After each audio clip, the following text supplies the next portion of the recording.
Subscribe करिए हमारे channel target UP TET CTET को और बेल आइकन को दबाइए।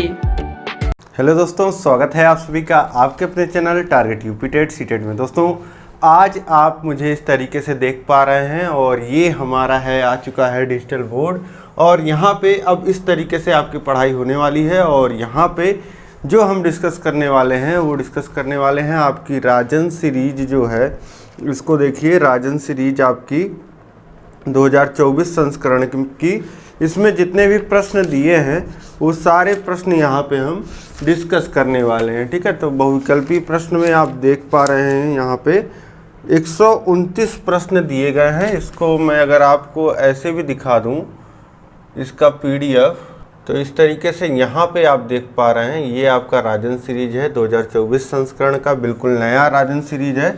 आपको पता है हर बार मैं आपका सिलेबस तो पढ़ा ही चुका हूँ और अगर आप फिर से बोलेंगे तो फिर से मैं आपका पूरा सिलेबस डिस्कस कर दूंगा। इसके साथ साथ हर बार हर सेशन में मैं आपको राजन सीरीज पढ़ाता हूँ। जो भी राजन सीरीज आता है, जितने भी प्रीवियस ईयर क्वेश्चन पेपर आते हैं, पवन सीरीज, सब कुछ सॉल्व कराया जाता है आपको।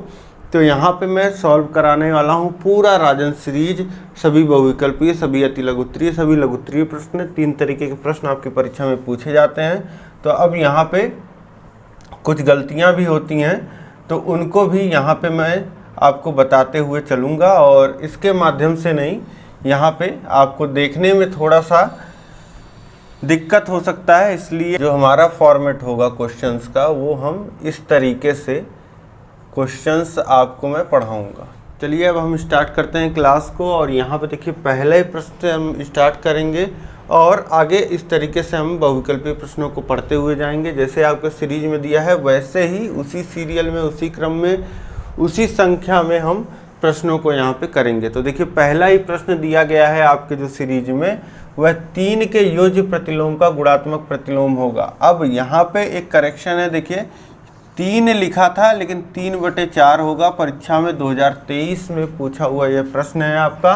3/4 के योज्य प्रतिलोम का गुणात्मक प्रतिलोम होगा। तो सबसे पहले ये समझिए, आप इतना समझिए प्रश्न आपसे पूछना क्या चाह रहा है। प्रश्न आपसे कह रहा है कि 3/4 का जो योज्य प्रतिलोम है उसका गुणात्मक प्रतिलोम क्या होगा। तो 3/4 का योज्य प्रतिलोम क्या होगा? 3/4 का योज्य प्रतिलोम, किसी भी संख्या का योज्य प्रतिलोम वह संख्या होती है जिसको उसमें अगर हम जोड़ दें तो मान 0 हो जाएगा। तो 3/4 में मान लेते हैं हम x जोड़ने पे मान 0 हो जाता है। x क्या कहलाएगा? योज्य प्रतिलोम कहलाएगा। तो x का मान यहाँ पे कितना होगा? 3/4 को बराबर के उधर भेजेंगे तो ये -3/4 हो जाएगा। तो इस तरीके से जो योज्य प्रतिलोम आ गया 3/4 का, वह -3/4 आ गया। अब कह रहा है कि ये इतने के जगह अब आप क्या समझ लीजिए, -3/4, -3/4 का गुणात्मक प्रतिलोम, -3/4 का गुणात्मक प्रतिलोम अब आपको बताना है। तो किसी भी संख्या का गुणात्मक प्रतिलोम क्या होता है? किसी भी संख्या का गुणात्मक प्रतिलोम वह संख्या होती है जिसका उसमें गुणा कर दिया जाए तो उस संख्या का मान 1 के बराबर हो जाए। तो -3/4 में कोई ऐसी संख्या मान लेते हैं कि a का गुणा कर दिया जाए और इसका मान कितना हो जाना चाहिए? 1 के बराबर हो जाना चाहिए। तो a का मान कितना आएगा? a का मान आ जाएगा 4 का गुणा करेंगे उधर हो जाएगा। देखिए यहाँ पे क्या लिखा है? -3/4 गुणे a को हमने मान लिया है कि ये -3/4 का गुणात्मक प्रतिलोम है। तो गुणात्मक प्रतिलोम है तो दोनों का गुणा 1 के बराबर आ जाना चाहिए। इस तरीके से ये हमारी इक्वेशन बन गई। अब 4 को हम उधर भेजेंगे, 4 इधर हर में था, उधर जाएगा अंश में हो जाएगा। तो 4 हो गया उधर गुणा और इधर -3 का गुणा हो रहा था, उसको इधर भेज देंगे तो बटे में -3 आ जाएगा। अब चाहे तो ऊपर नीचे ऋण का गुणा कर लीजिए या इसे सीधे लिख सकते हैं हम ऋण4/3। ये आपका a क्या है? a आपका ऋण3/4 का गुणात्मक प्रतिलोम है, यानी कि 3/4 के योज्य प्रतिलोम का गुणात्मक प्रतिलोम जो हो जाएगा वह ऋण4/3 हो जाएगा। ऑप्शंस में देखिए ऑप्शन बा जो हो जाएगा ऋण 4/3, यह सही ऑप्शन हो जाएगा। ऑप्शन बा सही लगा लीजिएगा, परीक्षा में पूछा हुआ प्रश्न है। अब ये प्रश्न आपको समझ में आ गया होगा, इसके आगे हम बढ़ते हैं। अब देखिए प्रश्न संख्या 2 है, किसी संख्या के 60% में 32 जोड़ने पे जो संख्या प्राप्त होती है वह संख्या होगी। किसी संख्या के 60% में 32 जोड़ने पे जो संख्या प्राप्त होती है वह संख्या होगी। प्रश्न में कह रहा है कि किसी संख्या के 80 में 32 जोड़ने पर जो संख्या प्राप्त होती है वह संख्या, यहाँ पे इनको जो नहीं लिखना था, यहाँ पे इनको लिखना था वह क्यों? तो किसी संख्या के 60% में 32 जोड़ने पे वह, मतलब वही संख्या हमको प्राप्त हो जा रही है जिसका शुरू में बात किया जा रहा है। तो किसी संख्या के 60% में 32 जोड़ने पे वह संख्या प्राप्त होती है तो वह संख्या होगी। अब माना वह संख्या x है, तो प्रश्न में कह क्या रहा है? अब जो प्रश्न में कह रहा है उसी को हमको समीकरण बनाना है। प्रश्न की भाषा को समझिए, किसी संख्या के 60% में 32 जोड़ने पे, अब किसी संख्या को हमने मान लिया है x, अब इसके 60% में 32 जोड़ने पे, इसके 60%, x का 60% कितना होगा? x का 60% देखिए, x का 60% में जोड़ दिया जा रहा है 32 और हमको क्या प्राप्त हो जा रहा है? हमको वह संख्या प्राप्त हो रही है, यानी कि x ही मिल जा रहा है। तो इस तरीके से आप ये जो लिखा हुआ है प्रश्न, इसको हमने समीकरण में बना लिया। कैसे? x का 60% में 32 जोड़े तो हमने वह संख्या प्राप्त कर ली। अब x का 60% कितना होता है? का मतलब होता है गुणा, यानी कि x गुणे 60, और जहाँ पे प्रतिशत चिन्ह लगा होता है वहाँ पे हम लिख सकते हैं प्रतिशत चिन्ह की जगह 1/100। ठीक है, तो प्रतिशत चिन्ह हटाया हमने और गुणा कर दिया 1/100 का, और धन 32 और बराबर है x के। अब गुणा कर लीजिए, देखिए 0 से 0 काट लीजिए, अब ये हो जाएगा 6x/10 बराबर धन 32 बराबर x के। अब हर समान कर लीजिए, तो यहाँ पे 6x और पूरे के बटे 10 करेंगे तो 32 में 10 का गुणा होगा, ये हो जाएगा 320, और पूरे के बटे 10 है तो उधर गुणा कर सकते हैं, 10 का गुणा इधर हो जाएगा तो ये हो जाएगा 10x। अब इसके बाद इसको सॉल्व करिए तो ये आपका हो जाएगा, सभी को उधर ले जाइए तो 10x और 6x उधर जाएगा तो -6x हो जाएगा, और 320 जो हो जाएगा वह -320 हो जाएगा बराबर 0। अब देखिए 4x बराबर यहाँ से आपको कितना मिल जाएगा? 4x - 320 बराबर 0 के, और फिर लिख सकते हैं यहाँ पे 4x बराबर 320 के। 4x बराबर 320 हो जाएगा। 4x बराबर 320 हो गया तो x का मान कितना आ जाएगा? 320/4। अब x का मान कितना हो जाएगा? 80, यानी कि वह संख्या कितनी हो जाएगी? वह संख्या का जो मान हो जाएगा वह 80 हो जाएगा। ठीक है, तो बहुत ही साफ साफ क्लियरली आप देख सकते हैं। आप चाहे तो क्रॉस चेक भी कर सकते हैं। 80 का 60% कितना होगा? 80 के 60% में 32 जोड़ने पे आपको 80 ही मिल जाएगा। तो जल्दी से बताइए 80 का 60% कितना होगा? 80 का 60% कितना हो जाएगा? 48, और 48 में 32 आप जोड़ देंगे तो आपको कितना मिल जाएगा? 80 मिल जाएगा। ठीक, तो इस तरीके से ये आपका दूसरा प्रश्न हो गया। इसके बाद देखिए अब क्वेश्चन नंबर 3 है, 455 में पहले 5 तथा दूसरे 5 के स्थानीय मान के अंतर एवं योगफल का गुणनफल ज्ञात कीजिए। 455 है में पहले 5 और दूसरे 5 के स्थानीय मान के अंतर एवं योगफल का गुणनफल ज्ञात कीजिए। अब देखिए 455 इस तरीके से आप लिख लीजिए। 455 में 2 5 है, एक इकाई के स्थान पे है तो इसका स्थानीय मान कितना हो जाएगा? 5 गुणे 1। इसका खुद का मान और स्थान का मान कितना है? 1, तो इसका कुल स्थानीय मान कितना आ जाएगा? इसका स्थानीय मान जो आ जाएगा 5 गुणे 1 बराबर 5 के आ जाएगा। और ये देखिए, इसके बाद दूसरे 5 का, इसका खुद का मान 5 और इसके स्थान का मान 10, क्योंकि दहाई के स्थान पे है तो इसका स्थानीय मान 50 हो जाएगा। ठीक, तो एक 5 का स्थानीय मान 5 और दूसरे 5 का स्थानीय मान 50 हो गया। अब बोल रहा है कि स्थानीय मान के अंतर एवं योगफल का गुणनफल। तो पहले अंतर ले लीजिए और दोनों का योगफल भी ले लीजिए और उन दोनों का गुणनफल आपको ज्ञात करना है। तो अंतर आप लेंगे तो 50 - 5 ये हो जाएगा 45 और आप जोड़ेंगे तो 50 - 5 ये योगफल हो जाएगा 55। अब क्या बोल रहा है, अब जो अंतर और जो योगफल आया है इन्हीं का आपको गुणनफल ज्ञात करना है। तो यानी कि आपको ज्ञात करना है 45 × 55, यही आपको ज्ञात करना है। ये निकाल लीजिए आप, तो गुणा कर लीजिए इस तरीके से आप 45 × 55, 5 × 5 = 25 के 5 हाथ से लगा 2, 5 × 4 = 20, 2 = 22, फिर 5 × 5 = 25 के 5, फिर 5 × 4 = 20, 2 = 22, इस तरीके से। अब 5 × 7 और फिर 4 और 2 2475, जो मान आ जाएगा वह कितना आ जाएगा 2475। बस अंतर हमने निकाल लिया है और उसके बाद हमने योगफल निकाल लिया और दोनों का गुणनफल निकाल लिया, तो 2475 आ जाएगा, जो कि आपके ऑप्शन शाह में दिया गया है। ऑप्शन शाह जो हो जाएगा यह आपका, यह बिल्कुल सही हो जाएगा। इसके बाद अब हम देखेंगे नेक्स्ट क्वेश्चन हमारा। देखिए प्रश्न क्या 4 कह रहा है, संख्या शून्य का रोमन अंक होगा। संख्या शून्य, अब शून्य का आविष्कार कहाँ हुआ? आपको पता है शून्य का आविष्कार भारत में हुआ।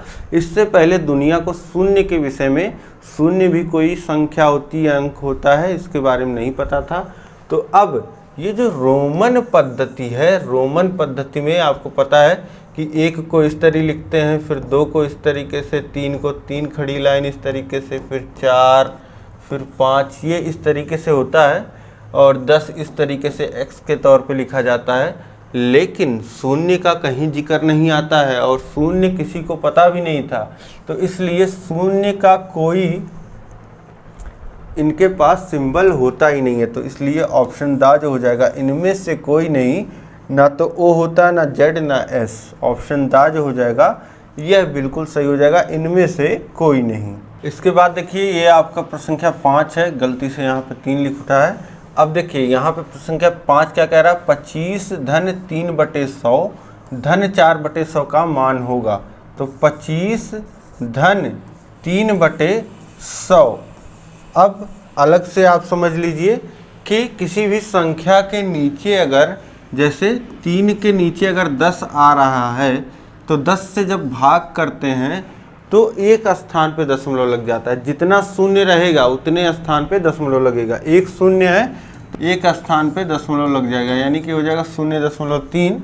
अब अगर यहीं पे 2 शून्य होते, 100 से भाग हो रहा होता, तो 2 स्थान पे दशमलव लगता है, यानी कि 3 लिखते और 0 लिखते फिर दशमलव लगता है। ठीक है, तो इस तरीके से 2 स्थान पे दशमलव लगता, और यहीं पे अगर 3 में भाग होता 1000 से, ठीक है, तो 3 स्थान पे दशमलव लिखता, तो 3 लिख देते ऐसे ही, 0 और 0 फिर दशमलव, तो ये हो जाता 0.003। तो इसी तरीके से यहाँ पे बहुत ही आसान होता है, जो 10, 100, 1000 के भाग होते हैं वो बहुत ही आसान होते हैं, बस आपको स्थान का ध्यान रखना होता है। तो अब जब 4 में यहाँ पे देखिए 100 से भाग हो रहा है, तो अब हम इसको बराबर कितना लिख सकते हैं, देखिए 25 धन, इसको अब दशमलव में बदलेंगे तो कितने स्थान पे दशमलव लगेगा, 2 स्थान पे, क्योंकि 2 शून्य है, तो ये हो गया 0.03। इसको यहाँ भी एक 0 लगा सकते हैं क्योंकि अंक का पार्ट कुछ नहीं है। अब फिर 100 से भाग होगा 4 में, तो 2 स्थान पे दशमलव लग जाएगा, तो ये हो जाएगा 0.04, और इसको लिख सकते हैं 0.04। अब जोड़ लीजिए जो, अब देखिए इसको अगर अभी भी कन्फ्यूजन है तो इस तरीके से लिख लीजिए 25.00, 25 को इतना भी लिख सकते हैं, फिर दशमलव शून्य चाहे जितनी बार बढ़ा सकें, और जितने स्थान तक, मान लेते 3 स्थान तक गया होता तो 3 शून्य लिख लेते। अब इसको लिख लीजिए 0.03 और 0.03। ये मैंने आपको बता दिया कि आपको कन्फ्यूजन ना हो। अब देखिए कैसे हम जोड़ते थे, दशमलव को एक सीध में रख लेते हैं और बाकी संख्याओं को एक सीध में लिख लेते हैं। तो अब जोड़ लीजिए, ये 4 और 3 7 हो जाएगा, और शून्य जुड़ेगा 0 हो जाएगा, और दशमलव और ये 5 और 2 25.07। अब देखिए यहाँ पे तो ये इसका सल्यूशन हो गया, लेकिन जो आपके परीक्षा में प्रश्न पूछा था वहाँ पे एक शून्य और था, यानी कि 4 के नीचे 1000 था। तो ये कितना हो जाएगा, ये हो जाएगा 25 धन 0.03 और धन 0.004। अब देखिए यहाँ पे 3 स्थान पे दशमलव आएगा क्योंकि 1000 से भाग हुआ है, और इसको आप जोड़ोगे तो ये आ जाएगा 25.03 और 4। ठीक, ये वैल्यू आ जाएगी इस तरीके से, ये आपका मान हो जाएगा 25.034। तो परीक्षा 2023 में पूछा हुआ प्रश्न है, और अगर आप प्रश्न में करेक्शन कर लेते हैं तो आपका ये ऑप्शन सा जो हो जाएगा ये बिल्कुल सही हो जाएगा। नहीं तो जो प्रश्न इन्होंने प्रिंट किया है उसके अकॉर्डिंग जो हो जाएगा आपका ये उत्तर सही होगा। ठीक है, तो इस तरीके से ये आपका हो गया। अब इसके बाद देखिए आपका प्रश्न संख्या 6 है। प्रश्न संख्या 6 क्या कह रहा है, 0.6। अब देखिए ये तो आपका प्रश्न का पार्ट है, 0.6 गुणे 0.4 का मान्य होगा। अब देखिए दशमलव का गुणा है, सिंपल, कुछ नहीं करना है। 4 का गुणा 6 में होगा तो कितना हो जाएगा, ये हो जाएगा 24, और दशमलव एक स्थान यहाँ, एक स्थान यहाँ पे है, यानी कि 2 स्थान पे दशमलव लगेगा। तो ये हो जाएगा 2 स्थान पे दशमलव और 0 लगा दीजिए, तो 0.24। ऑप्शन सा जो हो जाएगा ये बिल्कुल सही हो जाएगा। अब देखिए प्रश्न संख्या 7 क्या कह रहा है। प्रश्न संख्या 7 यहाँ पे कह रहा है कि 228.56 भागा 100 का मान होगा। तो देखिए बिल्कुल उसी तरीके से जैसे मैंने आपको पिछले जो दशमलव वाले प्रश्न थे उसमें समझाया कि अगर देखिए यहाँ पे 100 से भाग हो रहा है, यानी कि 100 में कितना शून्य है, 2, तो 2 स्थान दशमलव जो हो जाएगा वह इधर खिसक आएगा। अब देखिए एक कॉमन सी बात है कि जब भी भाग होगा वह दशमलव जो है वह बाईं ओर खिसकेगा, दाहिने ओर खिसकेगा तो तब तो संख्या बड़ी हो जाएगी, और भाग में संख्या क्या होती है, छोटी होती है। तो इस तरीके से जब भाग हो जाएगा तो दशमलव इधर खिसक आ जाएगा, तो ये हो जाएगा 2.2854, 2 स्थान दशमलव खिसक जाएगा। तो देखिए आपका पहला ही ऑप्शन जो है वह सही दिया गया है, 2.2854। ये आपका ऑप्शन जो हो जाएगा वह बिल्कुल सही हो जाएगा। अब इसके बाद हम लोग देखेंगे, इसके बाद आपका प्रश्न संख्या 8 है। किसी वृत्त का व्यास 4 सेमी है तो त्रिज्या का मान होगा। किसी वृत्त में आपको पता है इस तरीके से ये आपका वृत्त हो गया, वृत्त में ये केंद्र हो गया, केंद्र से ये दूरी त्रिज्या कहलाती है। हाँ, तो केंद्र से कोई भी दूरी आपकी त्रिज्या हो जाती है। अब केंद्र से होकर के जो जाने वाली जीवा होती है वह आपकी क्या होती है, व्यास होती है। और व्यास जो होता है वो 2 त्रिज्याओं से मिलके बना होता है, यानी कि डायामीटर जो होता है वह 2r होता है, और डायामीटर यहाँ पे आपको दिया गया है 4, और 4 बराबर 2r, और r बराबर कितना हो जाएगा 4/2, यानी कि 2, यानी कि त्रिज्या आपकी कितनी आ गई, 2 सेंटीमीटर। ऑप्शन सा जो हो जाएगा 2 सेंटीमीटर, ये बिल्कुल सही हो जाएगा। इसके बाद हम लोग देखेंगे, अब नेक्स्ट क्वेश्चन हमारा है प्रश्न संख्या 9। देखिए एक समांतर चतुर्भुज का क्षेत्रफल 75 सेमी है, उसकी ऊंचाई 7.5 सेमी है, तो उसका आधार सेंटीमीटर में होगा। अब समांतर चतुर्भुज आप समझिए ये आपका हो जाता है पैरेललोग्राम। एक भुजा है जो एक युग्म होता है वह समांतर होता है। अब इसमें ये आपका बेस होता है और ये आपका इस तरीके से ये हाइट हो जाता है। ठीक, ये आपका हाइट हो जाता है, और ये आपकी जो भुजा हो गई ये बेस, यानी कि पैरेललोग्राम का जो एरिया निकल के आता है वह b इंटू एच होता है। यही फॉर्मूला होता है आधार गुणे ऊंचाई। अब आधार आपका कितना है, आधार यहाँ पे हमको जो है क्षेत्रफल, देखिए एरिया दे दिया गया है, एरिया बराबर b इंटू एच होता है। क्षेत्रफल दिया गया है तो क्षेत्रफल की जगह रख दीजिए 75 और हमको क्या दिया गया है, ऊंचाई दी गई है, ऊंचाई 7.5 दी गई है और हमको b निकालना है। तो देखिए b इंटू ऊंचाई लिख दीजिए 7.5 और b बराबर कितना हो जाएगा 75 बटे 7.5। अब 7.5 से काटेंगे 75 को तो 10 बार में कट जाएगा। अगर आप नहीं समझ पा रहे हैं तो इस तरीके से कर लीजिए, किसी भी भिन्न में ऊपर नीचे समान संख्या से अगर गुणा कर देते हैं तो उसके मान में कोई परिवर्तन नहीं होता है। तो 7.5 में 10 का गुणा होगा तो एक स्थान दशमलव खिसक जाएगा, यानी कि हो जाएगा 75 और 75 से 75 कट जाएगा और b का जो मान आ जाएगा वह आ जाएगा 10 सेंटीमीटर। ऑप्शन बा जो हो जाएगा यहाँ पे 10 सेंटीमीटर, यह बिल्कुल सही हो जाएगा। तो ये भी प्रश्न आप समझ गए होंगे। अब इसके बाद हम लोग नेक्स्ट क्वेश्चन देखते हैं। प्रश्न संख्या 10 कह रहा है वह वृत्त जो किसी त्रिभुज की सब भुजाओं को बिना बढ़ाए स्पर्श करे कहलाता है। अब देखिए दो चीज़ों की बात हो रही है, एक वृत्त है और एक त्रिभुज है। अब बोल रहा वह वृत्त जो किसी त्रिभुज की सब भुजाओं को बिना बढ़ाए स्पर्श कर रहे।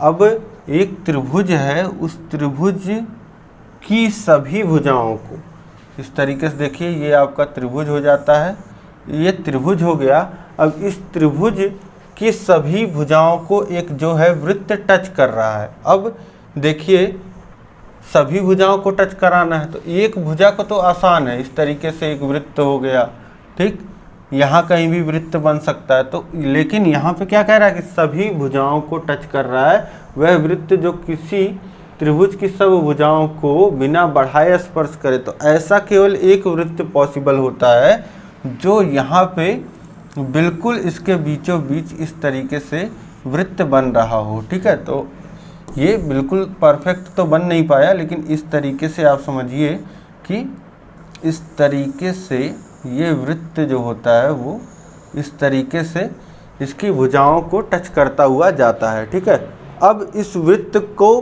क्या नाम देते हैं वही पूछ रहा है।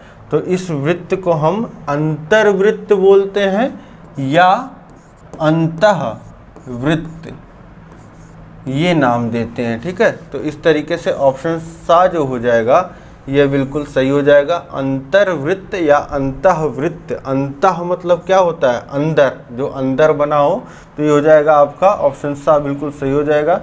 इसके बाद हम लोग देखेंगे नेक्स्ट क्वेश्चन है आपका प्रश्न संख्या 11, किस संख्या में 6 का स्थानीय मान सबसे अधिक है। तो यहाँ पे ऑप्शंस में देखिए, यहाँ पे देखिए तो आपको 6 यहाँ नज़र आ रहा है ऑप्शन आ में, ऑप्शन बा में 6 यहाँ नज़र आ रहा है, ऑप्शन सा में यहाँ, और ऑप्शन दा में जो है वह 6 यहाँ नज़र आ रहा है। अब सभी में जो 6 आपको नज़र आ रहा है वह दशमलव के उधर ही है, दशमलव के बाद। अब दशमलव के बाद क्या होता है, जैसे कोई संख्या ये इकाई का स्थान, दहाई का और ये सैकड़े का, इसके बाद फिर दशमलव के बाद के ये जो स्थान होते हैं इनका स्थानीय मान कैसे निकलता है, इनका स्थानीय मान जो संख्या रहती है संख्या में गुणा होता है 1/10 का, तब स्थानीय मान निकलता है। और इसी तरीके से अगर यहाँ है दूसरे दशमलव के बाद दूसरे स्थान पे तो उसमें 1/100 से गुणा होता है, और तीसरे स्थान पे तो दशमलव के बाद जो होता है वह 1000 से गुणा होता है, 1/1000 से गुणा होता है। तो इस तरीके से फिर जो मान होता है, जैसे संख्या जो होती है दशमलव के दूर होती जाती है वह जो उसका स्थानीय मान होता है वह घटता जाता है। अब यहाँ पे जो 6 का स्थानीय मान निकल के आएगा वह 6 गुणे 1/100 निकल के आएगा, ठीक है, 1/100 निकल के आएगा, यानी कि 6/100 हो जाएगा इसका स्थानीय मान। और इसको दशमलव में कन्वर्ट करेंगे तो 0.06 हो जाएगा, और इसका जो स्थानीय मान होगा वह 6 गुणे 1/1000, क्योंकि तीसरे स्थान पे है तो इसको कन्वर्ट करेंगे तो 0.006 इसका मान आएगा, और इसका मान जो होगा वह 6 गुणे 1/10 यानी कि 0.6, और इसको कन्वर्ट करेंगे तो इसका भी आ जाएगा 6 गुणे 1/100 यानी कि 0.06। ये सबके स्थानीय मान हो गए। ये पहले का हो गया, ये दूसरे का, ये तीसरे का, ये चौथे का। तो सबसे अधिक जो मान देखेंगे, सबसे बड़ी जो संख्या यहाँ पे मिल रही है वह 0.6 मिल रही है। उसके बाद इससे छोटी संख्याएं हैं, तो ऑप्शन सा जो हो जाएगा यहाँ पे 144.611 में 6 का स्थानीय मान सबसे अधिक है। ठीक, तो इस तरीके से थोड़ा सा ट्रिकी क्वेश्चन था, लेकिन बहुत ही आसान भी था, कर सकते हैं आप। इसके बाद देखेंगे अगला प्रश्न है, अर्धवृत्त में स्थित कोण का मान होता है। तो कोई भी वृत्त इस तरीके से बना हुआ है और अर्धवृत्त में, मतलब कि वृत्त को आधा काट दीजिए और इस अर्धवृत्त के द्वारा किसी भी परिधि पे, किसी बिंदु पे जो आंतरिक कोण होता है, जो बनाया गया कोण होता है, वह 90 अंश का होता है। चाहे इस बिंदु पे बने, चाहे इस बिंदु पे बने, कहीं भी बने। ठीक है, व्यास के द्वारा अगर बन रहा है, व्यास वृत्त को 2 पार्ट में बांटेगा। इस तरीके से व्यास हो या इस तरीके से व्यास हो, किसी तरीके से यहाँ पे अगर अर्धवृत्त में कोण बन रहा है, ठीक है, या व्यास के द्वारा कोण बन रहा है, तो ये कोण कितने अंश का होता है? 90 अंश का होता है, समकोण होता है। वृत्त जब आप पढ़ोगे तो एक प्रमेय आप पढ़ोगे, वह होता है अर्धवृत्त में बना कोण समकोण होता है। तो वही यहाँ पे उसी प्रमेय पे आधारित प्रश्न है कि अर्धवृत्त में स्थित कोण का मान क्या होता है। मान पूछ रहा है तो 90 अंश। ठीक, अब इस तरीके से अब अगला प्रश्न हम देखिए, प्रश्न संख्या 13 है। यहाँ पे त्रिभुज का क्षेत्रफल होता है। तो ये त्रिभुज का क्षेत्रफल कितना हो जाता है? Half into base into height, 1/2 आधार गुणे लंब। ऑप्शन सा जो हो जाएगा ये बिल्कुल सही हो जाएगा। इसके बाद अब हम जो प्रश्न देखेंगे वो प्रश्न है हमारा प्रश्न संख्या 14। देखिए प्रश्न संख्या 14 है, किसी त्रिभुज की भुजाएं 6 सेंटीमीटर, 8 सेंटीमीटर तथा 10 सेंटीमीटर हैं, उसका क्षेत्रफल होगा। अब एक त्रिभुज का क्षेत्रफल पूछ रहा है और उसकी 3 भुजाएं दी गई हैं, तो इसका फॉर्मूला जो होता है, सबसे पहले हम लोग एस कैलकुलेट करते हैं। एस क्या होता है? तीनों भुजाओं का योग का आधा, ये एस हो जाता है। और एरिया का जो फॉर्मूला होता है वह होता है √S into S minus A into S minus B into S minus C. ठीक है, ये 4 चीज़ों का आपस में गुणा होता है √ में, तो ये एरिया निकल के आ जाता है। एस का गुणा होता है एस में से ए घटा करके, फिर गुणा होता है एस माइनस बी में, फिर गुणा होता है एस माइनस सी में। अब यहाँ पे एस की वैल्यू हम लोग कैलकुलेट करेंगे, तो जोड़ेंगे 6 + 8 + 10, तो हो जाएगा 6 × 8 = 14 और 10 = 24/2। 24/2, तो ये इसकी वैल्यू कितनी आ जाएगी? 12 आ जाएगी। और ए का मान जब हम कैलकुलेट करेंगे तो ये हो जाएगा एस की वैल्यू 12, और फिर 12 में से कितना घटेगा? 6, तो ये आ जाएगा गुणे 6। फिर 12 में से 8 घटेगा तो कितना आ जाएगा? 4, फिर गुणे 12 में से 10 घटेगा तो 2। अब इसके बाद देखिए, इसको 12 गुणे, अब 6 का गुणा 2 में करेंगे तो इसको 12 लिख सकते हैं और बचा गुणे 4। ठीक, ये हो गया। 6 का गुणा 2 में हमने कर दिया, 12 लिख दिया। अब देखिए 12 गुणे 12 है, √ में कोई 2 चीज़ों का गुणा होता है तो एक √ से बाहर आ जाता है, तो एक 12 को हम लोग बाहर लिख लेंगे और रूट में बचेगा 4, और 4 का वर्गमूल कितना होता है? 2, तो ये हो जाएगा 12 गुणे 2, यानी कि मान कितना आ जाएगा? 24। वैल्यू कितनी आ गई? एरिया जो आ गया वह आ गया 24 वर्ग सेंटीमीटर। ऑप्शन दा जो हो जाएगा ये बिल्कुल सही हो जाएगा। ये इस तरीके से आप निकाल सकते हैं। एक तरीका और है, पाइथागोरस प्रमेय आपने पढ़ा है, समकोण त्रिभुज आपने पढ़ा है। अब यहाँ पे अगर आप देखेंगे तो सबसे बड़ी भुजा देखिए 10 है, 10 का वर्ग कितना होता है? 100, और बाकी 2 भुजाओं का वर्ग करके जोड़ेंगे आप 36 और 64 भी 100 आएगा। तो इसका मतलब ये एक जो त्रिभुज दिया गया है ये एक समकोण त्रिभुज है। समकोण त्रिभुज है तो ये तो आपकी सबसे बड़ी भुजा जो हो जाएगी कर्ण हो जाएगी, और बाकी दोनों छोटी भुजाएं क्या हो जाएगा? एक लंब एक आधार हो जाएगा। तो ये आप ये भी फॉर्मूला लगा सकते हैं, हाफ गुणे लंब गुणे आधार 2 से काट दीजिए, 8 त्रिक 24, ऐसे भी आपका जो मान आ जाएगा वह कितना आ जाएगा 24। ऑप्शन दा जो हो जाएगा ये बिल्कुल सही हो जाएगा। ठीक, तो इस तरीके से ये आप कर लेंगे। अब इसके बाद हम लोग नेक्स्ट क्वेश्चन देखेंगे। देखिए प्रश्न संख्या 15 है, एक त्रिभुज का क्षेत्रफल क्या होगा जिसका आधार 10 सेमी ऊंचाई 6 सेंटीमीटर है। एक त्रिभुज का क्षेत्रफल जिसका जो आधार है 10 सेंटीमीटर और ऊंचाई, सीधे सीधे फॉर्मूला आप लगा दीजिए वही जो पिछले प्रश्न में लगाए, 1/2 आधार गुणे ऊंचाई। आधार कितना है 10 है, ऊंचाई कितनी है 6 है, 10 गुणे 6, 2 से काट दीजिए, 3 बार में कट जाएगा, 10 का गुणा 3 में हो जाएगा, यह आ जाएगा मान 30। तो 30 वर्ग सेंटीमीटर, ऑप्शन आ जो हो जाएगा ये बिल्कुल सही हो जाएगा। अब इसके बाद हम लोग नेक्स्ट क्वेश्चन देखेंगे। नेक्स्ट क्वेश्चन देखिए, प्रश्न संख्या 16 है,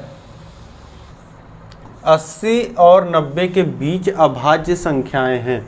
अब 80 और 90 के बीच यानी कि 80 और 90 को छोड़ करके 81, 82, 83, 84, 85, 86, 87, 88, 89, 90 ये संख्याएं हो गई। और प्रश्न को ध्यान से पढ़िए, बोला है के बीच, मतलब कि 80 और 90 के बीच की संख्याओं को लेना है, 80 को नहीं लेना है और 90 को नहीं लेना है। ठीक है, 90 को नहीं लेना है। तो यहाँ पे ये संख्याएं हमको मिल गई और अभाज्य संख्याएं हमको बताना है। 81 देखिए आपका 9 से कट जाता है, ये तो भाज्य संख्या है। 82 2 से कट जाता है, ये आपकी भाज्य संख्या है। अब आप 83 चेक करिए, 83 क्या किसी संख्या से कटता है?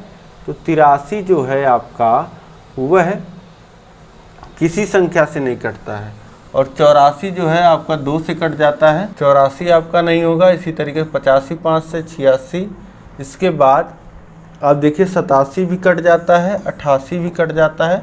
आपका 89 जो है वह नहीं कटता है। तो यहाँ पे दो संख्याएं ऐसी हैं जो 83 और 89 है, ये जो है ये दोनों संख्याएं अभाज्य संख्याएं होंगी। तो ऑप्शन दा जो हो जाएगा यहाँ पे यह बिल्कुल सही हो जाएगा। इसके बाद देखिए अगला प्रश्न है, प्रश्न संख्या 17, रुपये 15 कितने रुपए का 20% है? रुपये 15 कितने रुपए का 20% है? तो हम मान लेते हैं x रुपए का 20% जो है वह किसके बराबर है? 15 के बराबर है। ठीक है, x रुपए का 20% यही कह रहा है कि 15 के बराबर है। तो x का 20% यानी कि x गुणे का की जगह गुणे 20 और प्रतिशत की जगह लिख सकते हैं 1/100, मैंने आपको बताया ही, और बराबर हो गया 15 के। अब शून्य से शून्य काट दीजिए तो ये हो जाएगा आपका, गुणा कर लीजिए 2x/10 बराबर 15 के, और x बराबर लिखना चाहें तो 15 गुणे 10 बटे 2, 2 से काटिए 5 बार में। अब 15 का गुणा कर लीजिए तो 15 का गुणा करेंगे तो आ जाएगा 75, 15 × 5 = 75। ऑप्शन आ जो हो जाएगा 75, यह बिल्कुल सही हो जाएगा। 75 का 20% क्या होता है? 15 होता है। ठीक है, तो इस तरीके से ये प्रश्न आपका हो जाएगा। अब इसके बाद नेक्स्ट क्वेश्चन देखिए। नेक्स्ट क्वेश्चन है आपका प्रश्न संख्या 18। प्रश्न संख्या 18 है, पिक्टोग्राफ प्रदर्शित करता है। पिक्टोग्राफ क्या होता है? पिक्टोग्राफ जैसे आपने इस तरीके से ये एक स्टार बना दिया और ये बता दिया कि ये बराबर है 5 के। ठीक, तो इस तरीके से अभी आपको जैसे सेब दिया हो तो सेब के आगे अगर आपने इस तरीके से 2 बना दिए तो पता चल गया 2 सेब हैं। ठीक, और इसी तरीके से आम दिया है, आम के सामने 1 बनाया तो पता चल गया कि 5 आम हैं। तो इस तरीके से ये पिक्टोग्राफ के माध्यम से हम चीज़ों को दर्शाते हैं। और पिक्टोग्राफ में स्तंभ आरेख नहीं होता है, रेखीय आरेख नहीं होता है, वृत्तीय आरेख भी नहीं होता है। इसमें जो है इस तरीके से सिंबल के द्वारा रिप्रेजेंटेशन होता है। तो इनमें से कोई नहीं, ऑप्शन दा जो हो जाएगा यह बिल्कुल सही हो जाएगा। अब इसके बाद नेक्स्ट क्वेश्चन हम देखेंगे।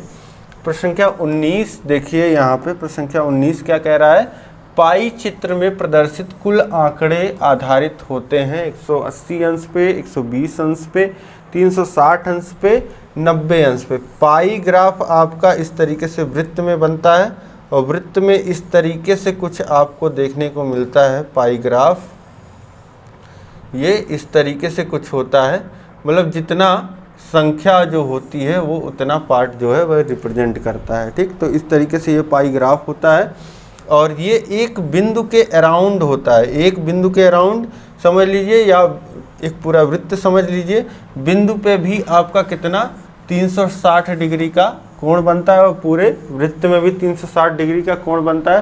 तो कुल आंकड़े जो आधारित होते हैं वह 360 डिग्री पे आधारित होते हैं। ऑप्शन सा जो हो जाएगा वह बिल्कुल सही हो जाएगा यहाँ पे।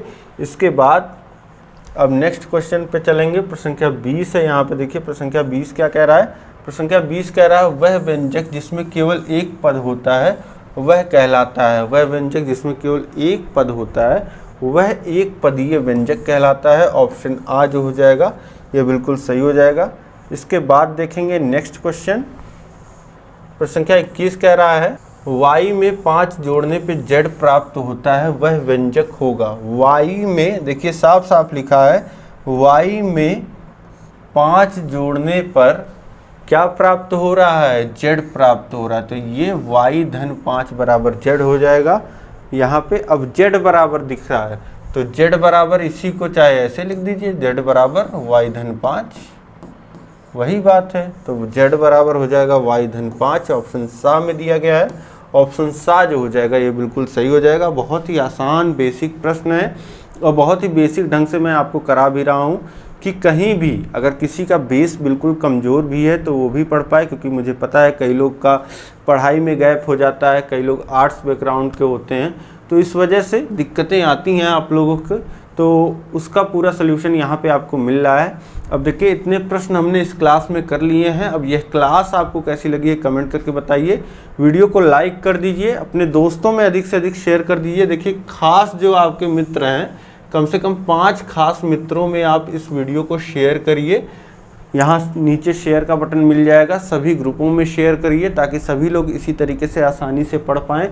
बहुत ही देखिए धीरे मैं समझ लीजिए पढ़ा रहा हूँ आपको, क्योंकि मैं चाह रहा हूँ कि आप सभी लोग समझें, समझते हुए आसानी से चलें और जहाँ जो गलतियाँ दी गई हैं सीरीज में वो गलतियाँ हम उस गलतियों को कम करते हुए चलें और आपको बिल्कुल अच्छे से समझ में आना चाहिए, मेरा यही मोटिव है।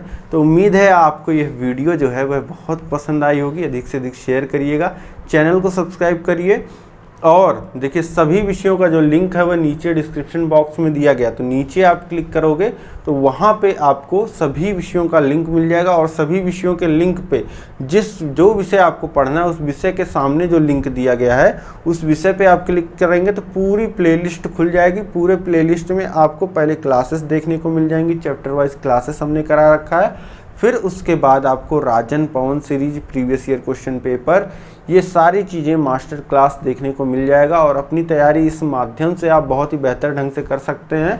और जहाँ भी कोई भी आपको डाउट आता है तुरंत कमेंट करके आप पूछिए।